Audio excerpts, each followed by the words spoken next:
I'm Byron Dorgan, and I had the privilege of serving in the U.S. Senate for 18 years, served in the Congress for 30 years. And I came to the Congress from farm country in North Dakota, worked on a lot of issues affecting rural America while there, and that's because I'm from a town of 300 people. We raised horses and cattle, and I graduated in a high school senior class of 9, top 5, I think, by the way. But you know, in a rural area, you're never really very far from the top or the bottom, because everybody works together. So I'm visiting with you today because those of us from small towns and family farms now face some new challenges that call on us to work together again. Decades ago, there was a debate about whether people who lived in rural areas, those small towns or on family farms, really needed to get telephone service.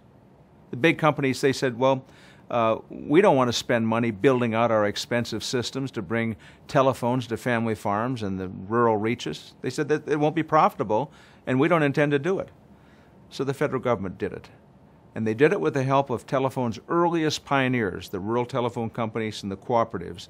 They built those services out to farms and small towns. Good for them. The government decided these were, quote, essential services, unquote, and they were going to need financial support to build and maintain. And as a result, the government created something called the Universal Service Fund to support telephone service to these high-cost areas. Now, I know all about high-cost areas because where I grew up, we had a 4-digit telephone number, and it was a party line, too. Some of you might remember the kind of line where you can kind of keep track of your neighbor's activities and deny it all along the way.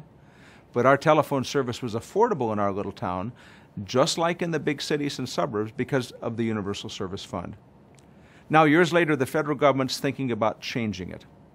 So here's the deal. The Federal Communications Commission in Washington wants to make changes in the Universal Service Fund and the other financing methods that support rural and high-cost telephone and broadband services. They want to create something called a, quote, Connect America, unquote, fund to get advanced broadband internet services throughout the country. Well, frankly, I think it's a good idea to have a Connect America fund and move broadband services throughout the country. But while they do that, it's critical that they don't destroy the funding that now delivers telecommunication services to the rural areas of our country. The FCC is talking about reforms that use market signals. Well, you know what? That really worries me. Fact is, we know about these market signals and the free market that didn't work to get telephone service or broadband networks to rural areas. As one old codger said it, if we'd waited for the free market out on the farm, we'd still be watching television by candlelight. Well, listen, the reason I'm talking to you about this FCC plan is because we need to work together to make sure the government gets this right. This proposal could penalize rural broadband providers and put existing affordable high-quality broadband service for all of our rural areas in very serious jeopardy.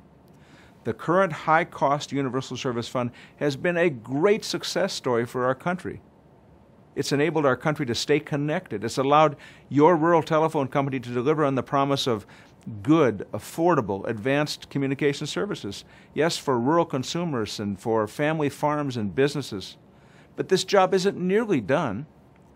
These rural carriers out there have invested billions over the years in advanced networks to meet the needs of customers, and they've done that fully understanding and expecting the government will continue the promise of financial support through this Universal Service Fund that exists. Now, they have to be able to recover their costs. Without that continued support, some companies and some co-ops simply will not survive. That's what's at stake here. Other companies will still need the investment funds to keep building out the same advanced communication services that the people in the big cities have. So, look, I support plans to get broadband internet services built out all across America. But in this new age where distance is supposed to be dead, it's just as critical for me and for you that small towns, rural areas, and family farms have access to the same latest, best, and fastest telecommunication tools to attract the new business and the new economic activity. If they don't, they'll be stuck on the wrong side of the digital divide forever, unable to build their economies, to create jobs, to keep their kids at home, give them opportunity, and build a better economy. So this is really very important. It affects you, it affects your community.